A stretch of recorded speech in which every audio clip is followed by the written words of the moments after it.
How are you doing tonight? Is it feeling like fall to you? It's totally feeling like fall to me. I'm just feeling it. I'm feeling it. I love the season. I am a horror writer. I also write poetry. I also write all kinds of other things. But this time of year, I write a lot, and I like this dark, scary stuff. So I'm going to give you some prose today.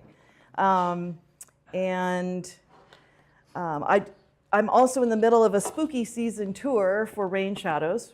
This month we have I don't know how many things going on. So you're a little side excursion from that. I don't have my partner with me, but that's okay. He's got his other gigs too. So we're getting out there and getting the word out. Rain Shadows is a collection of 12 horror stories set in the state of Washington that we created through podcast prompting, like challenges. So we would give each other a mystery basket of ingredients, if you will, and then we'd make the other person write a story in the next month, and then we come back to the podcast, talk about it, critique it, talk about the rabbit holes we went into to write these weird stories, and the culmination of that is this. So I have some other extra copies if you want to take a look. Okay, let's see. So thank you to C&P Coffee and to the baristas and to Leopoldo. Thank you so much for making space for artists. I 1000% agree. We all need to be making art. It matters. It is a form of resistance. So amen. I have 2 new books since I actually read here online 4 years ago. But it was, of course, virtual because we're all in the height of the pandemic, and that was a collection of poetry. So I've had 2 new books since then, and so I'm going to read from both of them. But first I'm going to read from a really short piece that just got published, and it's probably the most gruesome of the writing that I'm going to give you tonight. When I'm in front of a horror audience, they want it just icky and gross and all of that, but around ordinary people, I try to keep it funny, lighter, less, ick. So I'm actually not a big horror fan of body horror anyway. So anyway, this is an experiment I wrote for a prompt called Dark Destinations, and it was a very short flash fiction challenge to write some kind of work that pointed to some kind of travel destination. And this just appeared in Flash of the Dead, a collection of flash fiction. That's horror fiction. And it is, the magazine publisher wrote this about it. Masquerading as a luxury travel brochure, this story meticulously constructs a world of carnal tourism and sanctioned savagery. It's called I'm not sure how to pronounce this, Icor or Icor? I don't know. Icor. I'm going to go with Icor. About the Icor forest. Towering black trees and Gothic groves along the foothills of the Sanguinito Range set this breathtaking stage for the world's only carnal park. 50 square miles of bone-laden trailways and plasma lakes make the enchanted Icor forest North America's most elite, morbid experience. Outdoor adventures. Brimming with venturesome wildlife, grizzlies, wolverines, panthers, vultures, carnivorous deer. The Icor forest's drop-dead beauty, whether hiked or traversed by safari jeep, remains a unique destination for death-curious nature enthusiasts. Turnouts and footpaths along these mountainous byways lead to guardrail-free, heart-stopping vistas. The adventurers won't dare miss our terminus survival games run by world-class orienteers. Here to relax? Dip your toe into one of the Icor's many bubbling blood springs. Simply bring your favorite playlist and a towel. Cultural allure. Nearby, the UNESCO heritage site, Crimson City, offers a thrumming crossroads of eateries, clubs, and galleries featuring dried blood pottery and eye teeth jewelry. Don't miss the world's only skin textile market. Dine al fresco along the city's perimeter at fire pits where staked live game is bled, skinned, and smoked. a trek to Dionysus Grove provides a satisfying ritual preceded by a sweetmeat bacchanal at sunset that's second to none. Nightlife hedonists can stalk Bloodletter's Alley for hypertensive beats, tour microdosing nooks to witness live sacrifices set to house jams, or win prizes at the night carnival, or become one. Your point of no return. From the Icor's hungry timberland to Crimson City's decadent bustle, visitors will find a playground of visceral wonders like no other. Reserved today. That wasn't so bad, right? Okay. So this book came out a year ago in 2024. It comes from Aqueduct Press here in Seattle. And this is a spider story, I'm just going to say. And I'm just going to give you a little section of Ludmilla's story. Ludmilla is an author who's about to meet her agent, an editor, who is going to come meet her at her house. But she hasn't been very good at keeping her house clean, so it's a bit of a problem. And she also kind of has a crush on Mr. Baum, which is his name, so she's got extra pressure for that. So that's where I'm going to start. He's on his way. Time ticks and she wishes she'd possessed the presence of mind to arrange a meeting with Mr. Baum at the tea house around the corner instead, to turn their informal business meeting into a real tryst. Resigned, Ludmilla climbs into the cellar, returning to start her chore in earnest with summer broom, leaf rake, pruning shears, and snow shovel in arms. They had all been spiders of the same variety. Probably common, she guessed by their appearance, though they were not at all common in the way they infested her home. This was no seasonal phenomenon either, not like she remembered in childhood. The laying out of webbing in August, then their disappearance by November. No, these spiders crept out of the crevices of Ludmilla's house en masse at the rate of once a month, no matter the time of year. Not just one or two, not just 10 or 12. Her first encounter had been in the wool-gray moments of early January, when the snow still clung to the frozen earth in dirty clouds where it had been pushed aside by the plows. She'd risen, still half asleep, to boil water for tea and padded downstairs, soft, before remembering she was barefoot and there had never been rugs on the stairs. Flicking on the light, she discovered that all the way down the stairs she'd walked across a full-length runner of fuzzy black-brown spiders. So many that they blotted out the gleam of the warm maple of the hardwood stairs underfoot.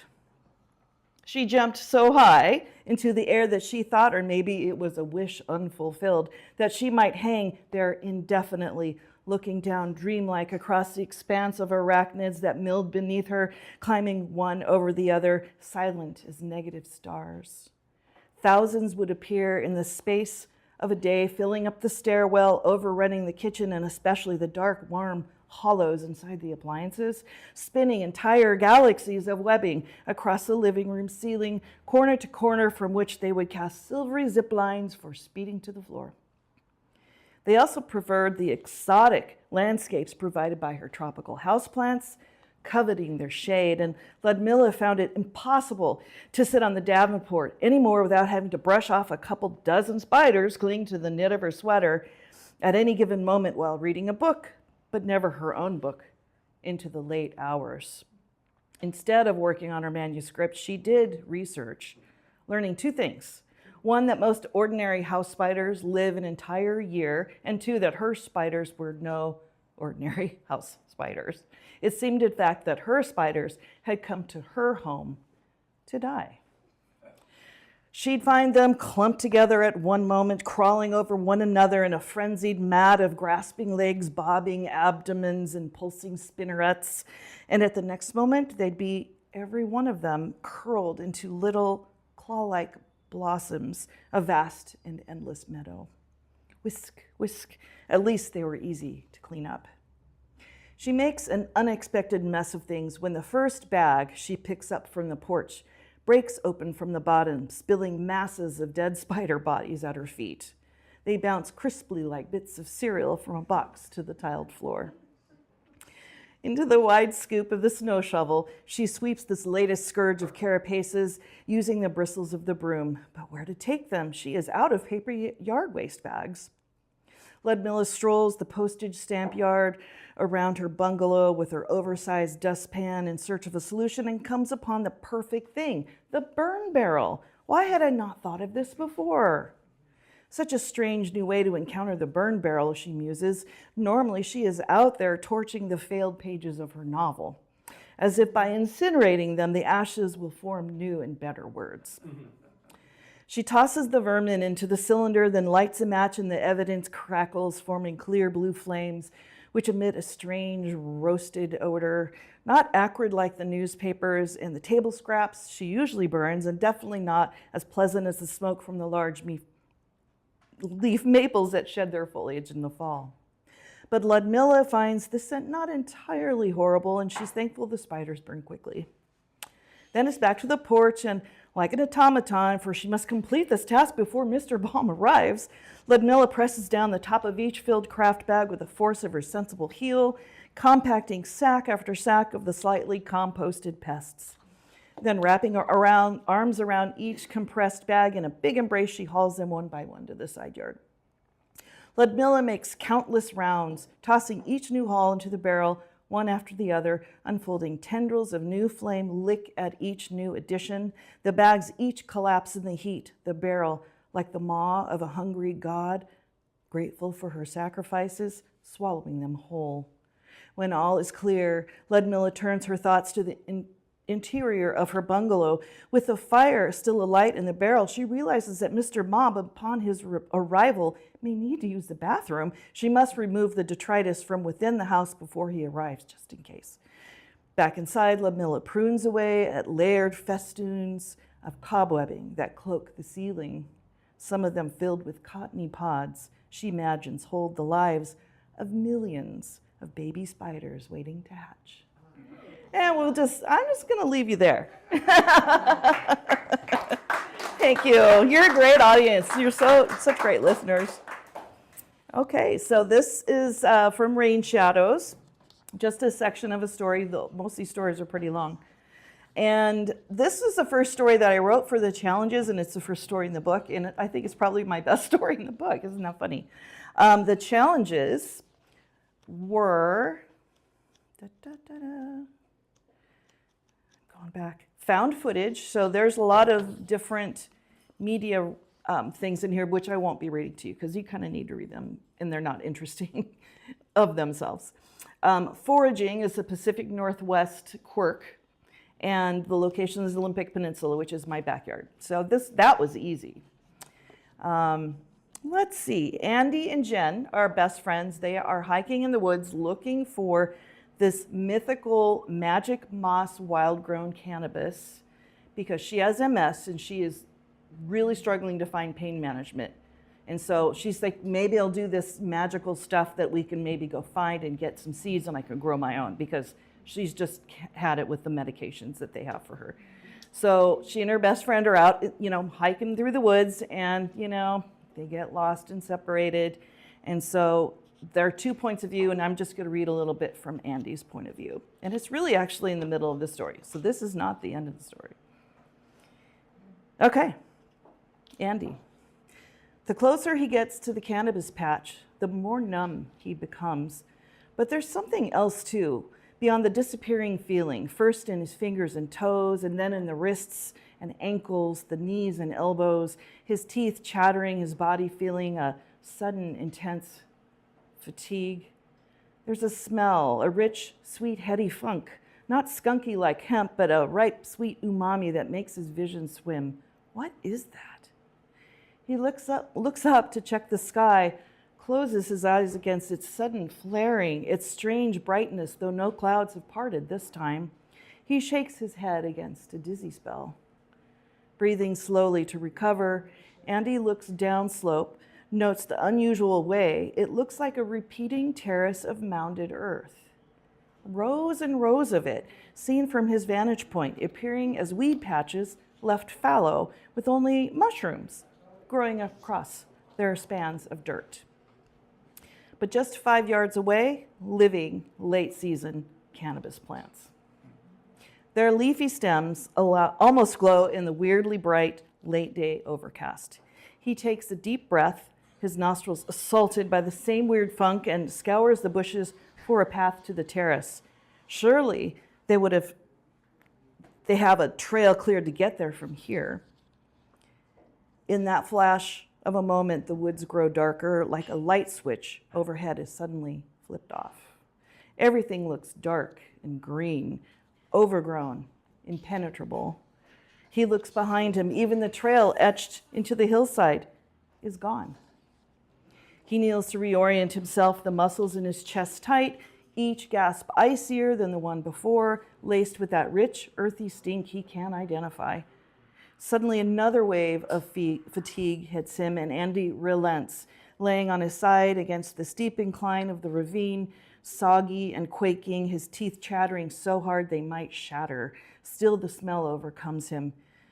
Despite a vague fear of hypothermia, it's all Andy can think about, this cloying, earthy stink assaulting his nostrils. His mind swirls. He struggles to remember. Where am I? Why am I even here? Andy's eyes cross and uncross, tear up and clear, finally settling on a patch of wild mushrooms. Jen. He wishes she were there. She'd know all the names of them, all the varieties. He wants to relax into this train of thought, imagine his best friend's face, her voice, to distract himself from the way his body convulses in waves of shivers. The distraction wins when he witnesses the curious, speeding nature of the fungi as it spreads, caps popping up and out, growing ever taller en masse around him. He shakes his head against the sounds of growing, twisting, crinkling, squeaking, soft hisses, moist shudders of soil. Huge colonies of mushrooms surround and cradle him, a golden bed come alive and shining. He tries to sit up to take a closer look, but it's so dark, the only things visible are the glittery, wet trumpets of new fungus forming a mound. Familiar, the mound resembles all the others that he passed on his climb up, like they are overgrown steps of a terrace. The earthy umami stink magnifies as curtains of fresh rain strike him from above. He's so tired, but he needs to text Jen. Where's my phone? Did Jen get my message? He becomes too warm and sleepy to care when the tickle in his hand reveals the rooting of mycelial fibers into the pores of skin on his cut finger. We'll stop there. Thank you so much. You've been a great audience.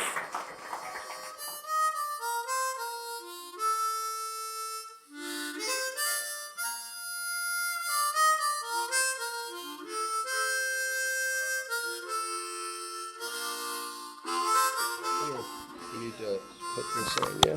Yeah. I have a little bit of trouble with my voice. So if you're having trouble understanding me, just raise your hand and I'll screech a little louder. Okay? Okay, I'm Jennifer Carrasco, and about a year and a half ago, I asked Leopoldo, after I did an open mic, if I could have a critique group come to my house for my poetry. And lo and behold, the next time we had Poetry Bridge, he said, ask and you shall receive. And I had 5 guys at my round table, and they worked with me on my poems. We worked on each other's poems, and it was heavenly. And 2 of them have stayed with it and been my editors for my book, and we've worked on it for a year and a half. And would you please stand? I need to give you a... Kory Fowler and Zach Charles. And then I had my art friend and designer design my book. It's full of art too. So I've had a long career, mostly as an artist, but I've worked in my poetry, like he said, since the 80s. And I do have my books for sale, and they have an Easter egg in them, a sample of my work as well. So if you've listened to all the plaudits about Taylor Swift, she always has Easter eggs in her thing. Okay. I am from the very eastern part of the United States. I mean, Washington. And I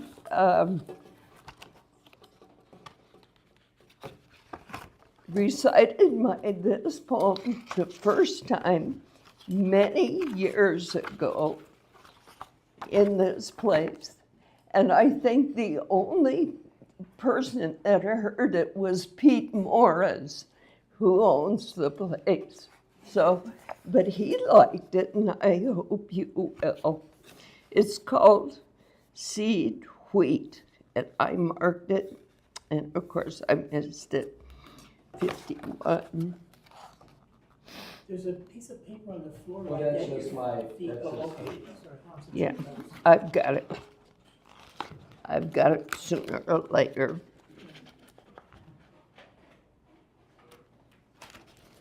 Yeah, I slipped my finger out of it. Here we go. Yeah, I got it. And it's true, I changed the names. My friend Kate and I bent in green wheat, uprooting stray rye stalks, those stepchildren in seed wheat. We were roguing the wheat, our job at the start of the summer.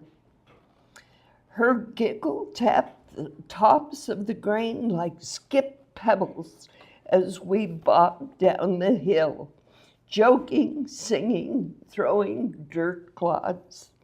The wind rippled down the hills and pushed waves of wheatgrass in a surf of soft, hissing green. 2 summers later, all the world's rain rolled off those green hills. Thunder rattled our windows and flashed in the mirrors. My sister curled up in a trance. My grandmother lit holy candles. Kate said that her valley was still until her dad heard mud and rock roaring. They barely escaped. The cloudburst ground out part of their family, their barns and their farmhouses. Her Uncle John dangled dead from a tree. Erosion and wind rasped those hills down. My dad pointed to hilltops, red alkali earth glistening like burns on the land's wrinkled skin. Our Irish setter ranged over the stubble in the autumn. I didn't shoot, just cradled the birds in my pack. In the basement that evening, Dad gutted the quail. Hot smell of innards, his knife all bloody and stuck with feathers. 3 babies, no husband, and living on welfare. When Kate slit her throat with a knife in the kitchen, a river of blood all over the floor. Last time I was home, I crawled under the vine to climb the high hill where I crouched by sagebrush and shouted friends' names. Their stories tossed down in the sharp gusts of air. Kate's youngest son now sprints in state tournaments. I see this young athlete in dreams, escaping, his feet barely touching the top blades of wheat. His body shines bright in the glare of sheet lightning, and he shouts as he vaults just out of reach of the mowing, ravaging flood.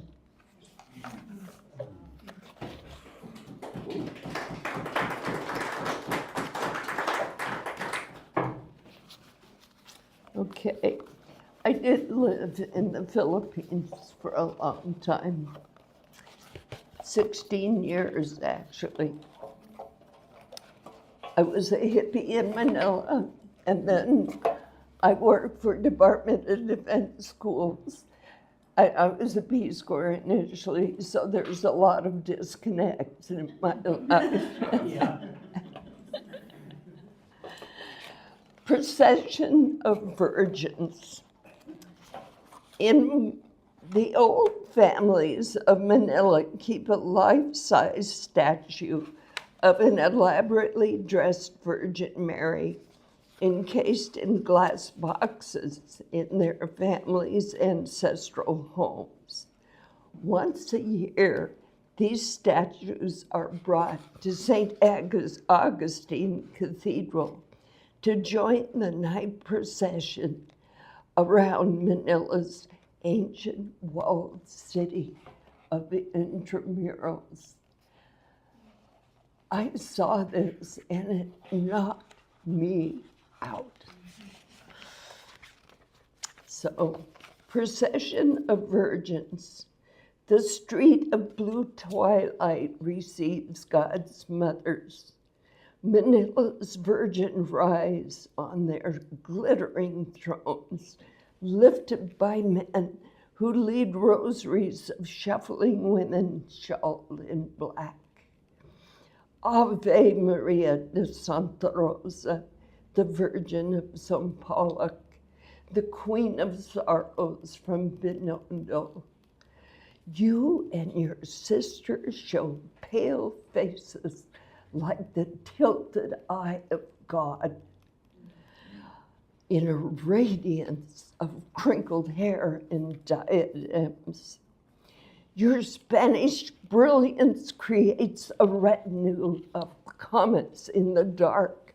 The generators surge, electric candles urge, glints across your moire gowns, along your goitered neck, and snag on jeweled ears the lace at breasts and cuff.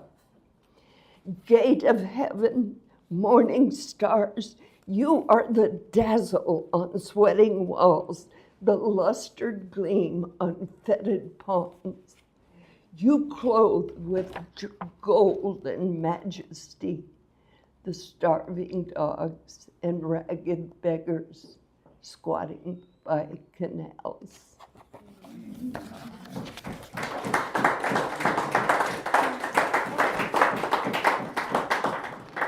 I'm just shedding.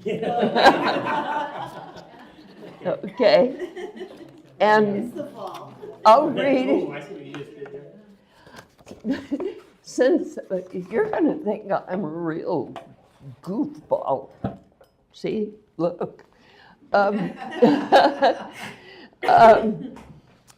Help.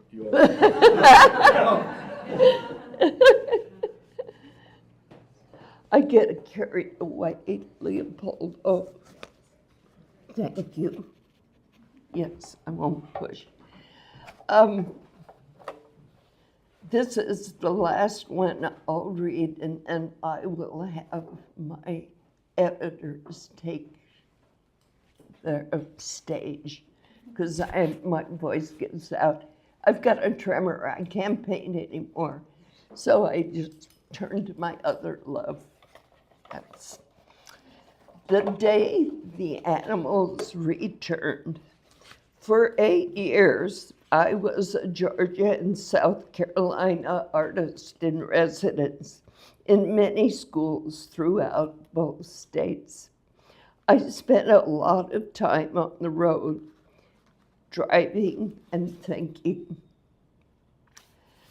The day the animals returned. Outside of Johnson City, I noticed clusters of deer on the median and snakes, copperheads, rattlesnakes, undulating east, 3 rows abreast, all the way to Batesburg. When I arrived at the high school, 4 or 5 bears were hunched on the roofs of cars. I tripped over alligators in the stairwell. Possums hung in clumps along the railings. Classes were impossible. Students could barely move for all the foxes. Fox tracks across the drawing papers, foxtails traveling paint. I taught a lesson in analogous orange, burnt sienna, Van Dyke brown, and scarlet. Students painted thin white lines on the colors like pointed teeth. Tonight, I'm stranded in a cheap hotel. Badgers march on the freeways, and starlings jam the phones. My room is filled with egrets, and moles convene in my mattress. The TV news repeats the scene of raccoons clad in green fatigues, halting cars at checkpoints. Tomorrow I'll drive the back roads home.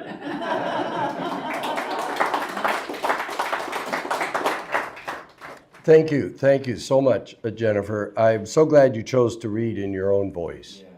I really am.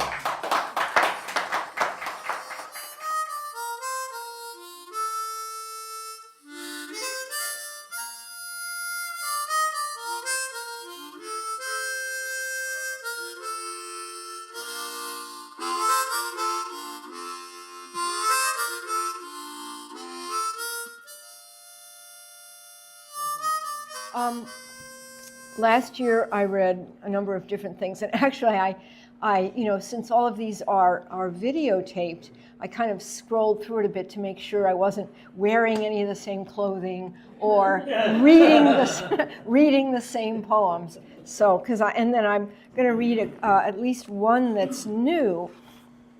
And I'm going to start with that. A little bit of West Seattle, sort of this side of Seattle focus for the moment. You may know that the poet Richard Hugo grew up in White Center to the south. And so this is a poem for him. There was he taught, he was in World War II, then he studied at the University of Washington with Theodore Roethke. And then at some point, after working several years as a tech writer for Boeing, he published a really good book of poems with a New York press and got hired to teach at the University of Montana and did their creative writing program. So he wrote a whole series of poems called Letter To. There were 31 letters and 13 dreams. And there were, the letters would always be the name of the poet from a location. Letter to Carolyne Kaiser from the Pike Place Market, things like that. So I never wrote one of those after he died. There was a whole industry of poems written for Richard Hugo from various parts of the country. letter to Hugo from, Dallas, letter to Hugo from Minneapolis, whatever. So I finally wrote one, and this is for an anthology called Crossing Line, or what is it called? It's for women who fish, and you'll see the confession that I make at the beginning. So, a couple of confessions in here. Letter to Richard Hugo from Seattle. Though I grew up in Seattle, I never learned to fish. Seattle, where Norwegian immigrants' trawlers crowded out the Muckleshoot tribe's fishing weirs along the Duwamish's meandering S-curve delta. Where you fished for trout, Dick, a penniless, hungry kid from White Center's mud-paved lanes and rain-streaked pioneer shacks. You looked north to what you knew of Seattle in those days. Death and women and the women soft. Women who might welcome you as no one had in youth. When I met you decades later on the bluffs above what we'd learned to call the Salish Sea, in classrooms full of young poets like schools of coho fingerlings, you admonished us all to keep your shit detectors on and hit it once and get the hell out. So I'm actually quoting lines from him. You chuckled at our shocked looks. Your first poems teemed with trout that carved water into many kinds of currents. Salmon at Kalaloch, where a poet and his lover put the day in détente with a pastoral anxiety for stars. And La Push, where fish swim onto sand in error.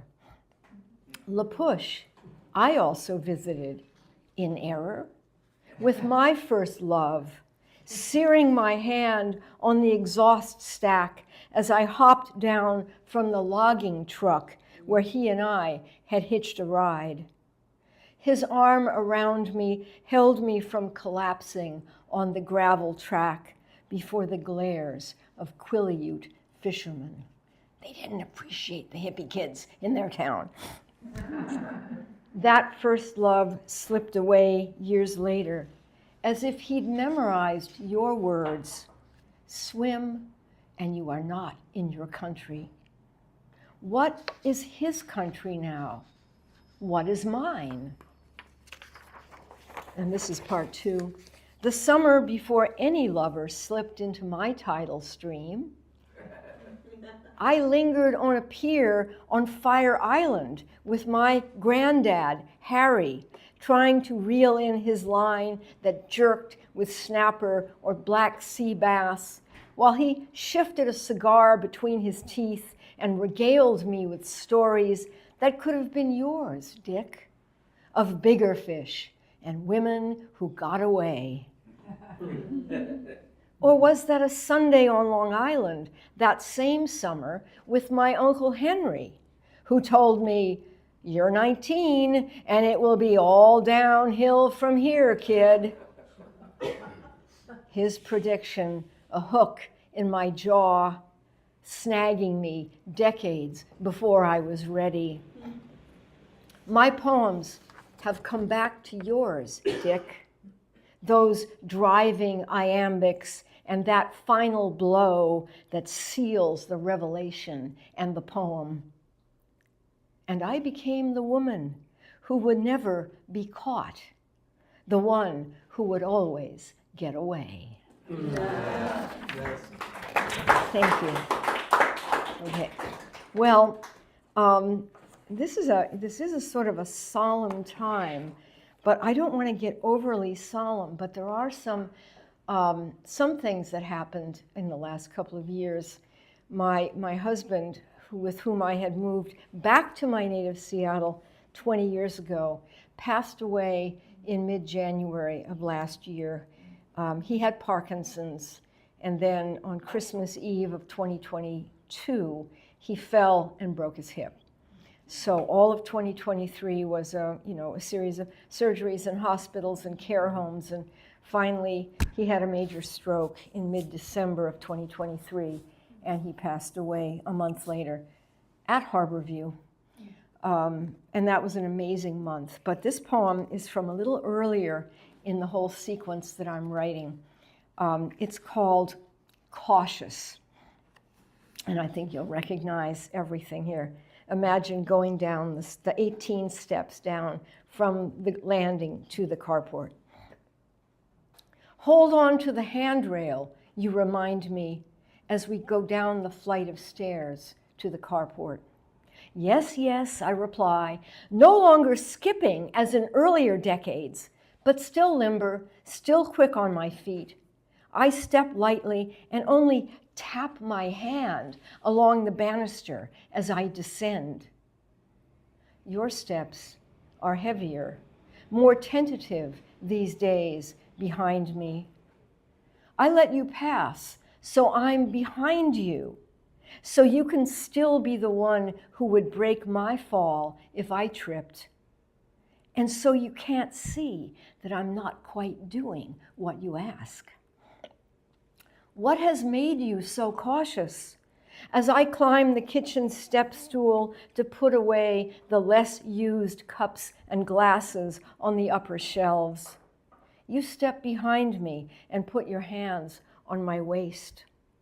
Be careful, sweetie, I won't let you fall. Your breath warm against my hair. We don't yet know your diagnosis. Now, as I descend each day without you, I grasp the banister.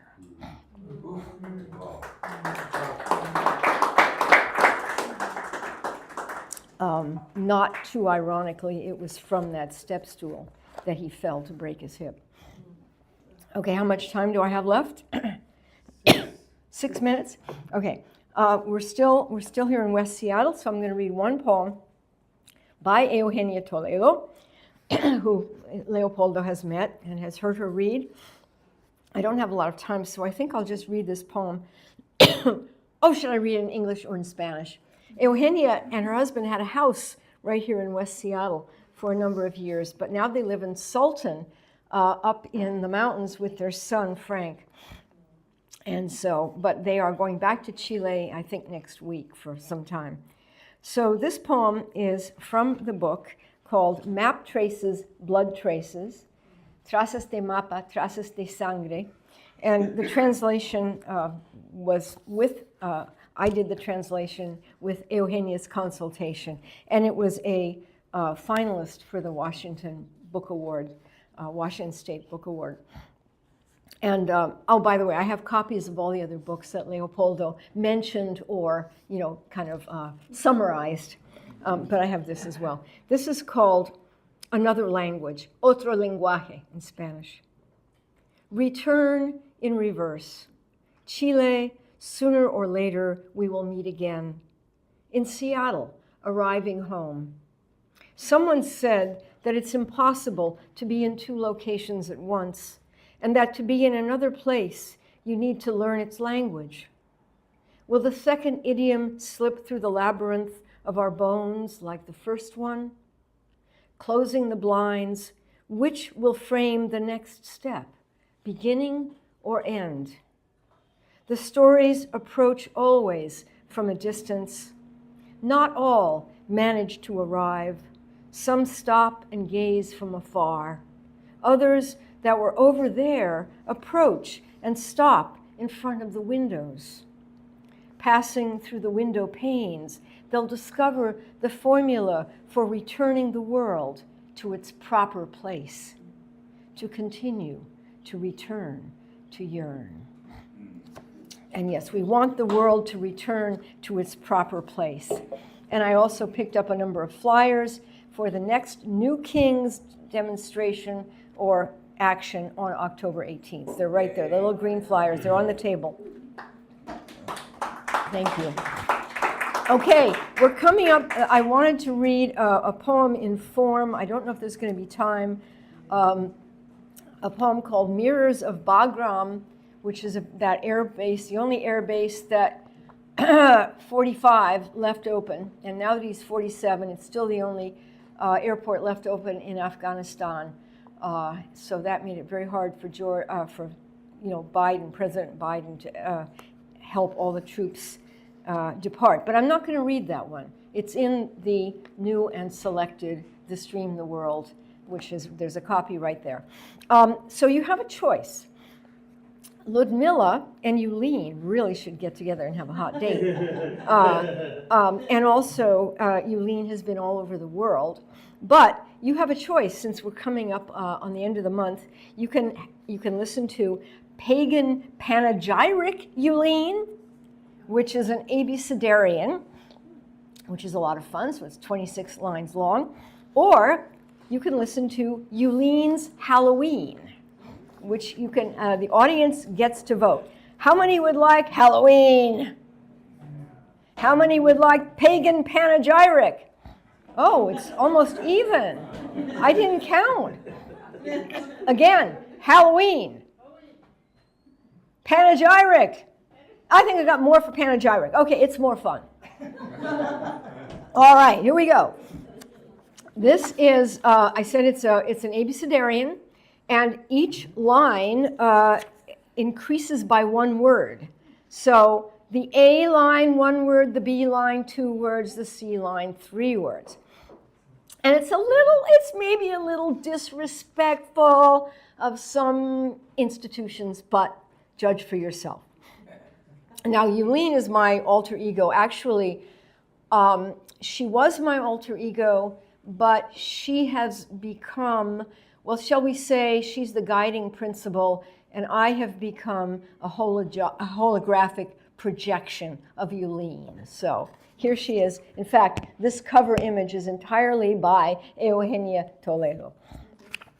Pagan Panegyric Yulene. And a panegyric is a song of praise. Astrology beats Christianity. Crystal balls, Astarte's diaphanous veil dance, outstrip evangelism's empty heft. How so? First, you high priestesses of cyber shopping get to keep your Maybelline and mini skirts, hot pants and go-go boots, day glow posters of Elvis, Iron Butterfly, and Queen. Weekends with your rock star stud bucket just back from the Moondog Big Bang Coronation Ball and Cowabunga Blues Fest. Getting it on in his Malibu Beach cabana with love beads dripping from bedposts and lava lamps, cherry and erotic butterscotch undulations moving in mirror syncopation to your love thrusts. There it was. Who could have it better?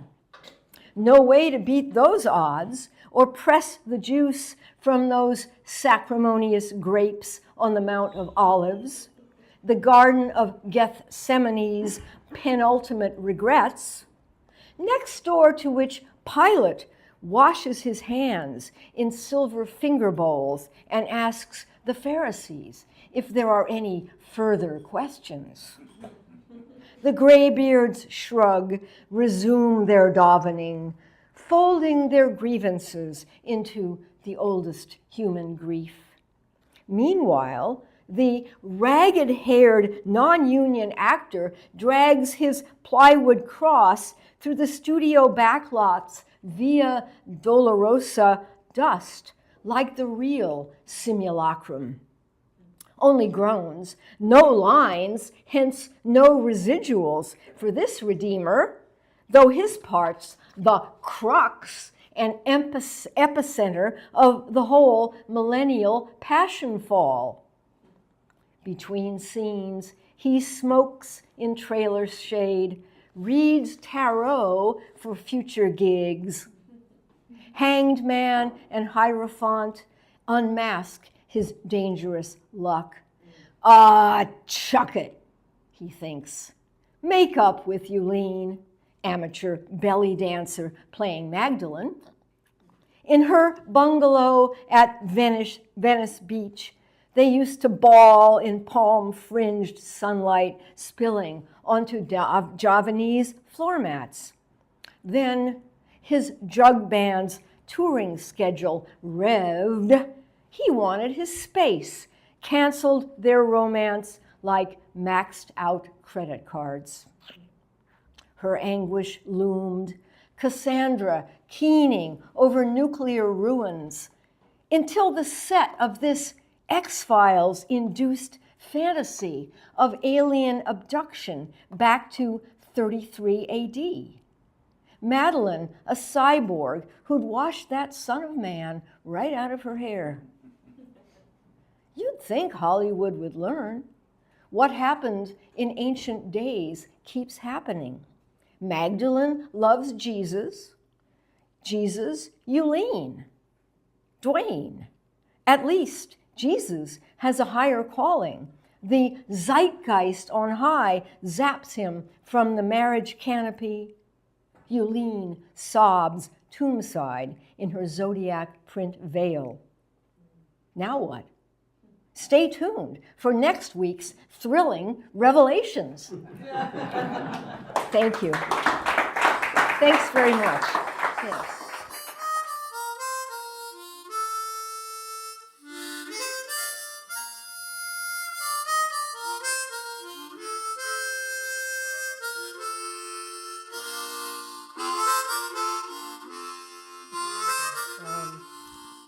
Okay, I'm going to read two pieces. The first one is a poem that I wrote when I was in my 20s and I kind of grew into over the decades. This is called October. The color from all these sycamore trees, dogwoods, oaks, and maples drift into the street, collecting clusters, small, large, demonstrative, diminutive, and at twilight the colors waltz together in the wind. For those of us old enough, tired enough, who have decided to ride out the third act of a 3-act play we are only just beginning to enjoy, who have thoroughly considered our options, which snuck out the back door long ago with a cat who never liked us anyway, and those laws we disagreed with but obeyed, the laws we agreed with but ignored. We are old men swinging on porch swings, watching Lady Autumn slipping out of her best dress. Yes, we are old men playing chess and checkers amidst fading memories, tall tales, and dusty liquor bottles. Yes, we have decided to forgive those who made up the laws without our consultation. And these days, when those leaves sashay on the ground and converge in violent arrays of poetic cliches, we forget all the rakes and all the garages across our planet because we live for Gaia's paint splashed into the streets as it tumbles somersaults and cartwheels down gutters and gullies, breezeways and alleyways, always in shades of blood and toil. And this one, thank you. My favorite writer is Flannery O'Connor. Changed my life. She was a Southern writer, died at age 39 of lupus. And she raised peacocks, and they're not, they look pretty, but they're not nice birds. It starts with an epigram from O'Connor. When the peacock has presented his back, the spectator will usually begin to walk around him to get a front view, but the peacock will continue to turn so that a front view is not possible. The thing to do then is to stand still and wait until it pleases him to turn. When it suits him, the peacock will face you. Then you will see in a green bronze arch around him a galaxy of gazing, haloed suns. That's from Flannery O'Connor. This is called, it's kind of reminiscent of my pathetic love life. It's called the Peacock Polka. This is the story of a peacock, a peahen, and the process known as the tail feather fertility dance. And it goes like this. One lovely spring day, Parker, alpha male, and a serious peacock with serious peacock thoughts, slowly and methodically approaches his soon-to-be queen. Thus, the process begins. Step 2. Initially, Parker does not make eye contact. This is a crucial element in the mating ritual. Confuse her, create mystery for her foul, F-O-W-L, mind, and then sit back and let her fill in the blanks. Ignore her. Chicks hate this. Then start to walk away. Meanwhile, Henrietta is in the field with the other peahens eating berries and bamboo. It's that time of year again, and it's her turn to have the pick of the peacocks. They know it, she knows it, and all the other princess peahens can only stare in peahen envy. Henrietta is supposed to be in heat, ready to mate, hot to trot, etc., but she's not feeling it. All she wants to do is eat comfort food like blueberries and raspberries and maybe a nice fig. Step 2. Suddenly, Parker spins back around and laser locks his magnetic love glare directly at the queen of the peahens, confident his charisma will penetrate her inhibitions, her boundaries, her light. If he's patient, he can hypnotize this pretty poultry, no problem. Henrietta, on the other hand, has seen this magnificent love glare before, and it means nothing to her. It's so predictable, it's all sizzle and no steak. Step 3. This is the long-awaited love scene. Parker inhales deeply through his beak and puckered nose. This is the moment of truth, the day he's been waiting for. He turns his back to her again, this time sharply like a soldier, and fans his full plumage to display the train. Chicks love this move. They can't resist it, especially when all those feathers start to shake, rattle, and roll, making that freight train sound. No bird displays the train like a peacock, and no peacock displays the train like King Parker. He spreads his magnificent tail feathers, a 4-foot deck of marked cards. He then proceeds to strut with real purpose, neck jerking back and forth. This is called being cocksure and serves 2 purposes. It's a love letter for Henrietta, of course, but also a clear warning to lesser peacocks, wannabes, who dare to test the OG alpha male status. He knows they're all watching. Meanwhile, amidst this flamboyant train displaying, Henrietta smiles. Mentally, she's giving herself a mani-pedi and planning how to rearrange the patio furniture. Maybe add a swing, a plant or 2. She finds this whole mating ritual thing insufferably boring, but plays along mostly to amuse herself. She can smell Parker's stupidity all the way from across the barnyard, but still indulges her suitor's strut. Henrietta starts thinking about dinner. She wonders if there's anything to eat in the alfalfa field besides alfalfa, because she hates alfalfa. Finally, step 4. If step 3 fails, don't fret. You still have your ace in the hole, the sympathy card. Despite Henrietta's current demeanor, peahens are notoriously empathic. Parker closes the deck of his exquisite plumage and, head down, begins to trudge away in defeat, tail feathers low to the ground like a scolded hound dog with his tail between his legs. When Henrietta sees this, she hurries toward him. Hey, where you going, big boy? Come over here. Come here, don't leave. We're just getting started. You just got here. Now, go ahead, display the train for me again, real slow and easy. Ooh, yeah, that's right. I sure never saw a train like that before. Time to wiggle and waggle those tail feathers. And so it goes. Every spring of every year, back and forth, yin and yang, the tennis match between players and peacock feathers. Every spring, a peacock falls in love with a peahen. Every spring, the two save their species by doing the peacock polka. More of a tango, really. This love ballet, highly choreographed, is not to be hurried. It is a chess game that swims and swirls in colorful feathers. Sometimes the eyes and the feathers stare back at you, and this is a good sign. It means that someone, somewhere in the universe, 2 galaxies are about to engage. And nearby, sitting atop on an old yellow tractor, farmer Old MacDonald shouts, "God save King and Queen! Long live Parker and Henrietta! All hail to the barnyard love." Thank you. Thank you, everybody. If you like Flannery O'Connor poems, check out Magpie by Jennifer Carrasco. There's one of those in here too. And a painting to go with it.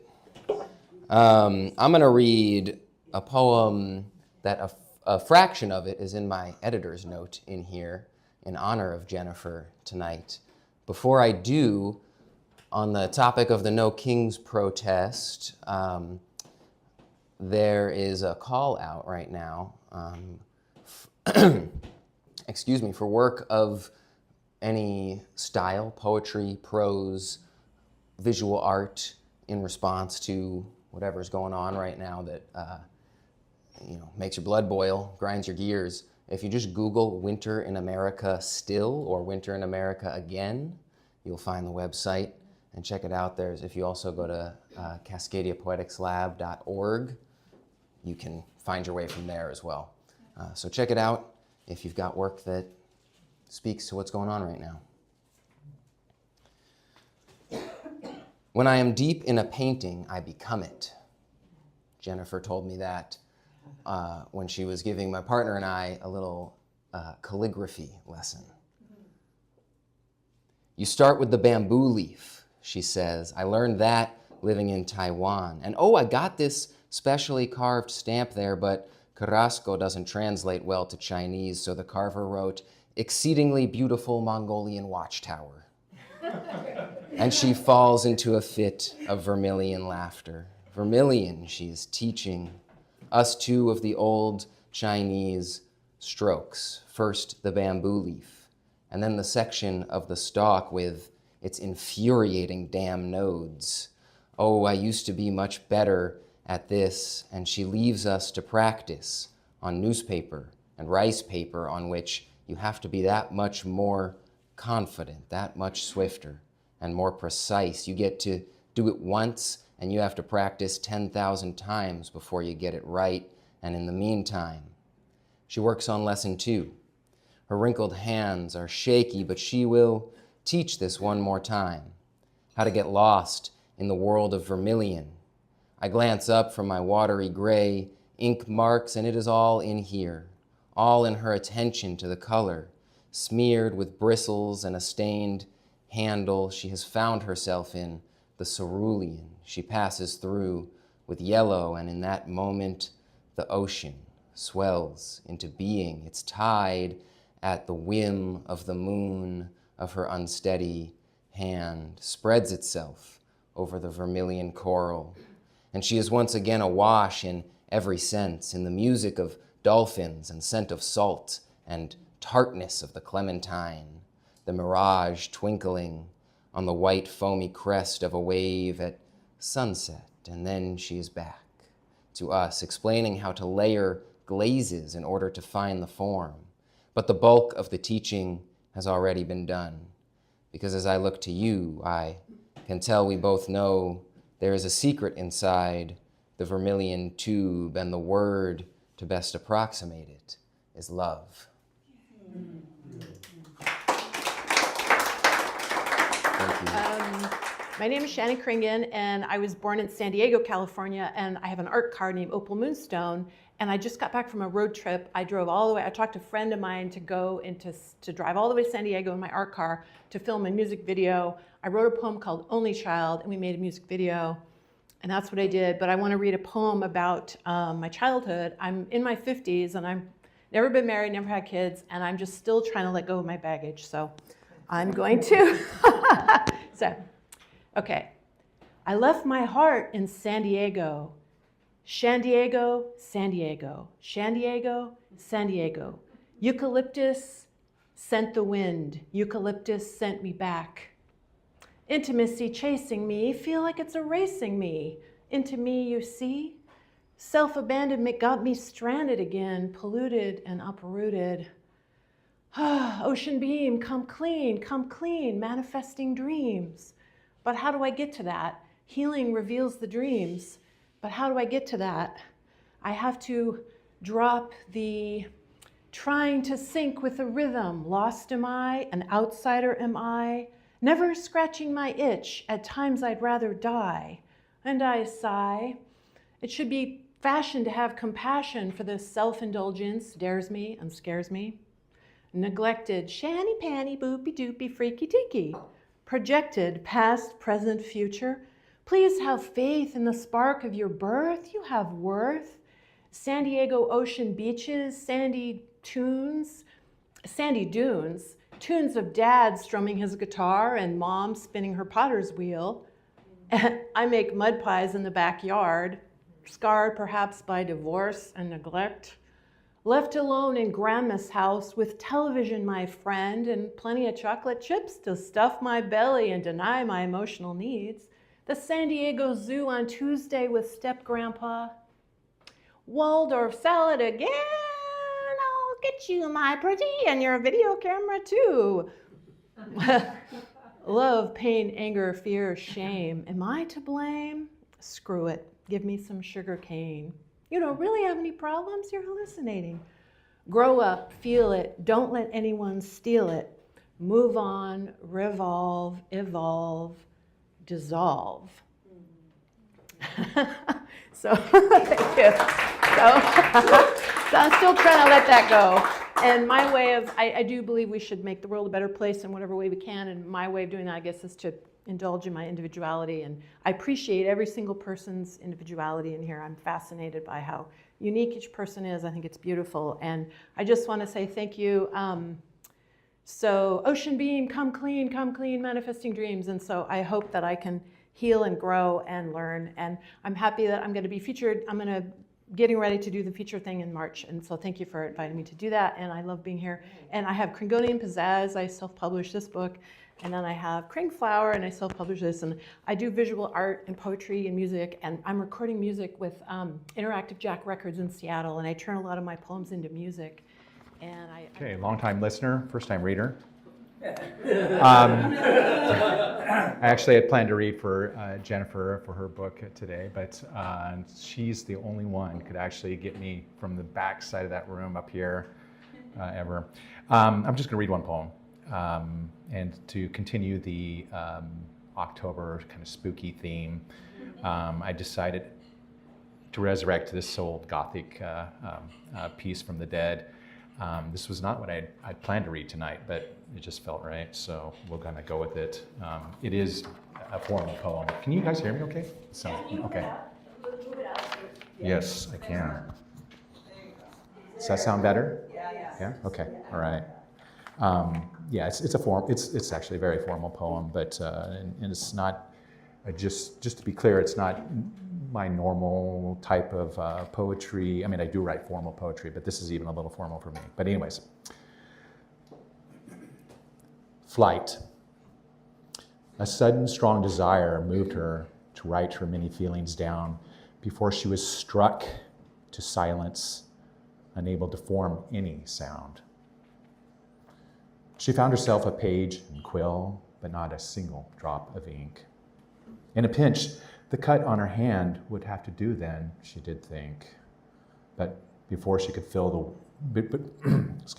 but before she could find the will to write with the fresh blood-dipped quill, she gasped as the single word, stop, slowly appeared across the page.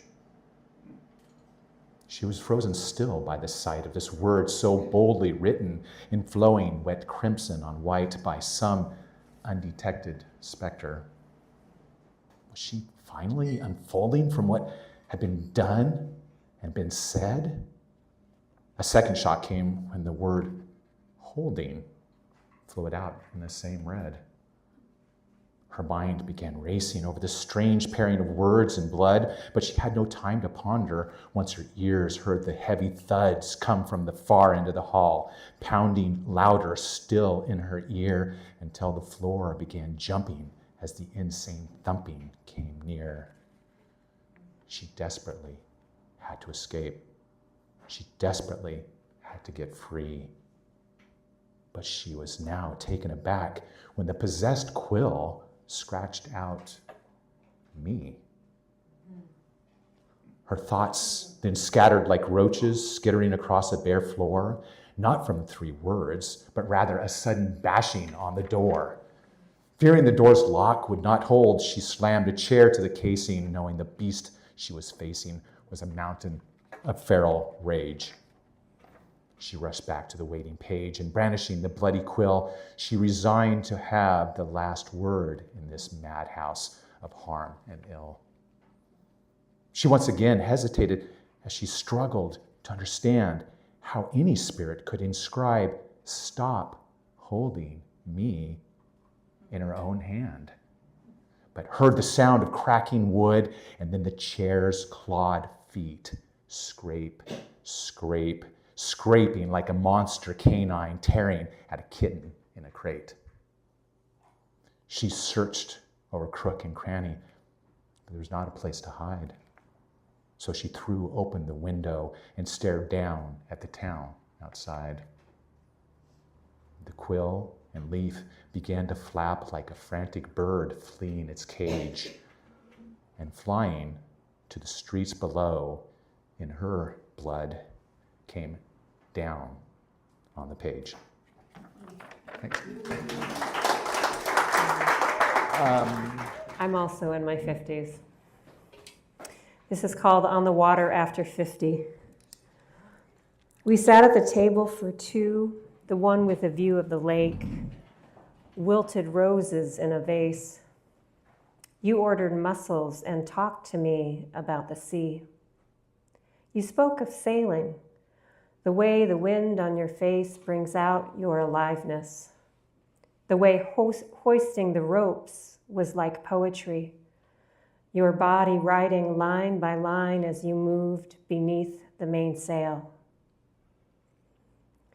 You asked if I'd ever been seasick. I told you of the time I leaned over the starboard side on the way to Inishmore, urging the swells higher. No Dramamine in sight, a siren to the swells, urging them higher and higher. So you invited me aboard, but I couldn't keep up with the pulling of the lines and the balance you required. You said, it only takes 15 minutes to drown in the water. At midlife, I expect less than everything and more than my sweet aloneness can give. But beloved, you are still reckoning with youth and the receding tides in your middle passage, though you steer your ship as a well-seasoned sailor. Beloved, you'll know love when you can't live without the quiet after the wind ceases to blow.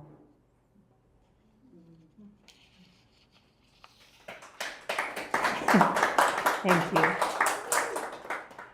And then this one, these next two, if I have time. 3 minutes left? Roughly. Just two more poems with a theme. Oh, shoot.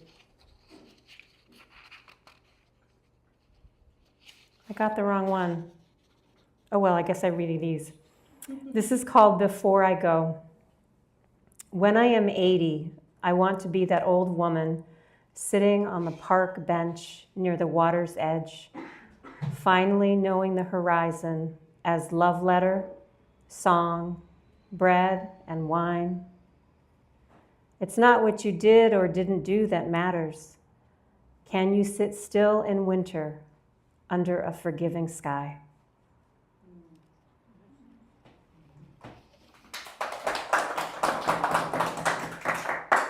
Thanks. And this one, now you know poetry is never really finished, right? Okay, so that's my so that's my intro to this one. This is called Emptiness. There are so many ways to get to where you think you cannot go. Like what is, when observed, can change and is never what we think it might be. Particle or wave, we will never stay in one place to be still enough to see. How can reality be the gray day, the rain, the mundane laundry, washing dishes, sweeping the floor? No flash, no frenzy, no open door to distract us from this daily practice. In the end, there is neither In the end, there is neither nor this or that, but this isness, this suchness without borders, and the mighty thoughts that created the world.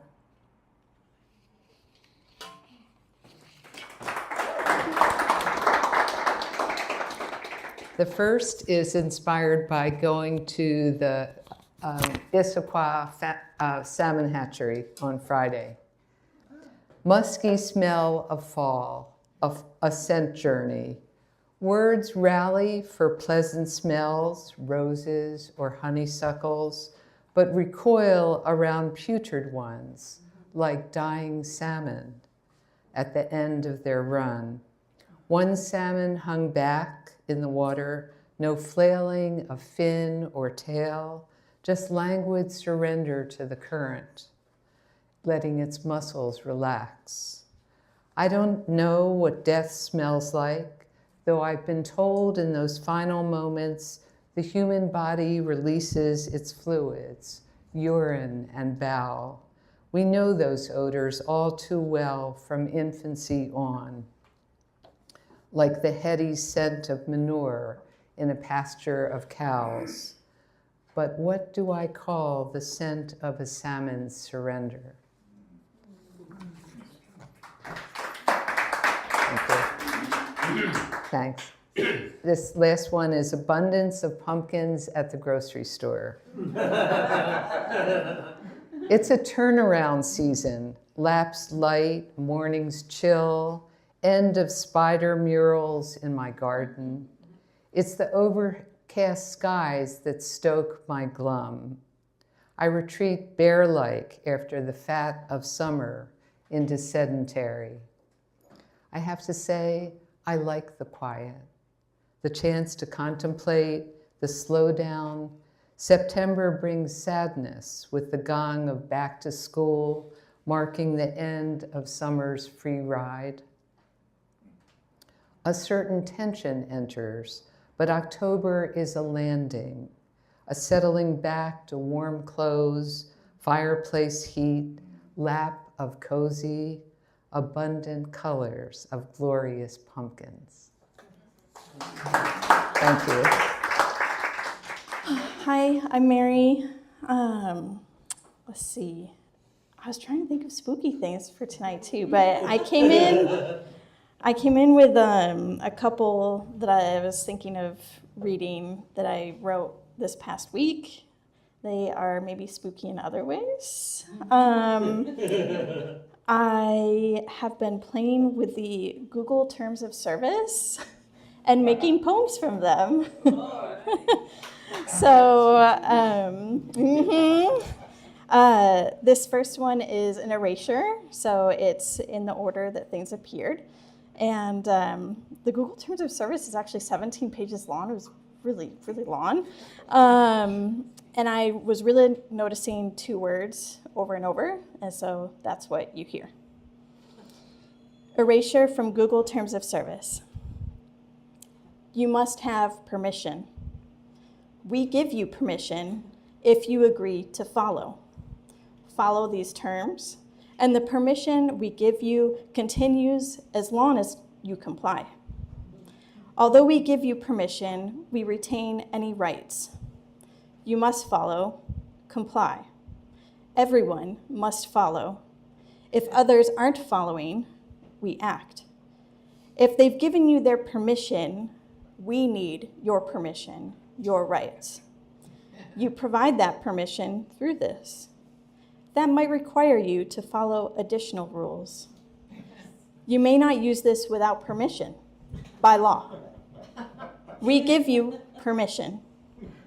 If you don't follow and we don't act, that doesn't mean we're giving up. So.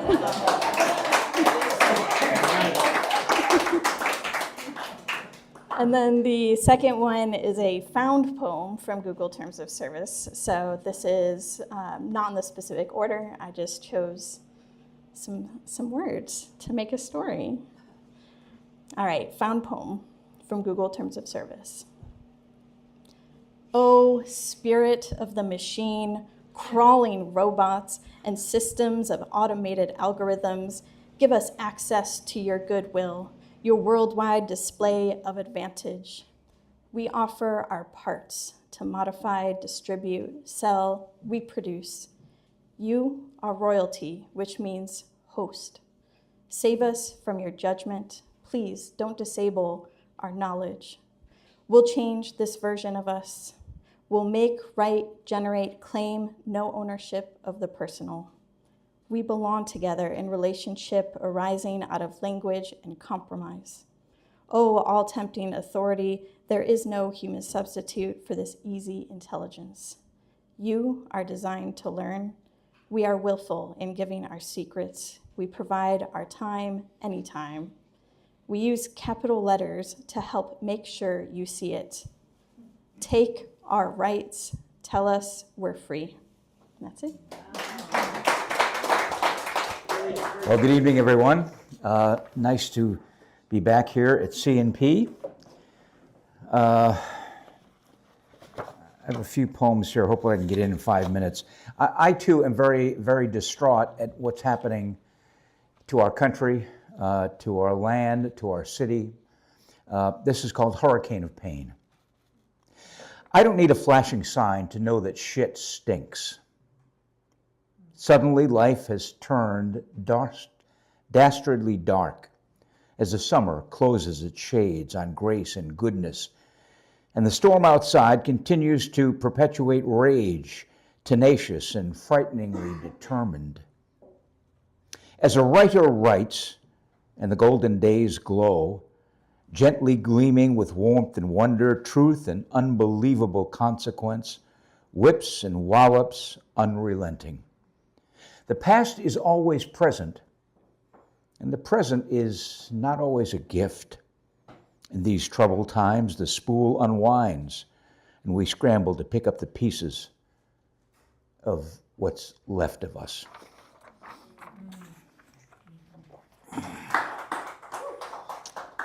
I recently was in England and Spain in the summer, and on my way back to Seattle, I had a 7.5-hour layover in Dublin. I've always wanted to go, I'm 100% Irish, I've always wanted to go to Ireland, and I finally got to go to Ireland on a 7.5-hour flight delay. I jumped on a bus, went into town, and it was great. This is called A Brief Sip of Dublin. My Irish eyes were indeed smiling, having tipped and tasted a wee bit of Ireland, from whence my ancestors came, the holy grail of beguiling beauty and shades of glorious green.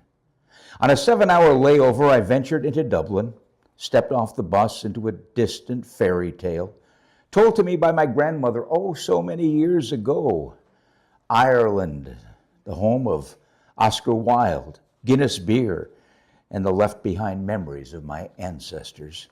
I walked slowly down the cobblestone roads, peering into windows, imagining the stories untold, creating my own happy endings. It was 10:30 in the morning, and I stumbled into the Temple Bar, where the Irish musicians were just starting to play, singing hundreds of year-old songs of merriment and mirth, raising glasses in cheer. I nursed an Irish coffee and became lost in the music, remembering the stories told by both sets of grandparents, seeing a lifetime in their eyes of kindness and indulgences, of goodwill and glory, imagining the many flavors of green and the brighter shades of gray. I came to Ireland alone, despite my love-hate relationship with alone. This felt right. Immersive, hypnotic, enchanting, and engaging. The woman at the next table looked my way, raised a pint with her Irish eyes a-smilin'. I too lifted my glass, lifted by spirits, lifted by Irish determination to return again soon, when time once again becomes my friend. But for now, cobblestone memories still have to suffice, as my flight away beckons, with the taste of Dublin strong on my lips and forever deep inside my wild Irish heart.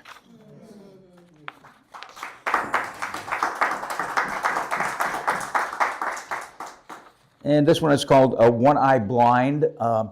About 12 years ago, I had an ocular occlusion, which is like a stroke in the eye.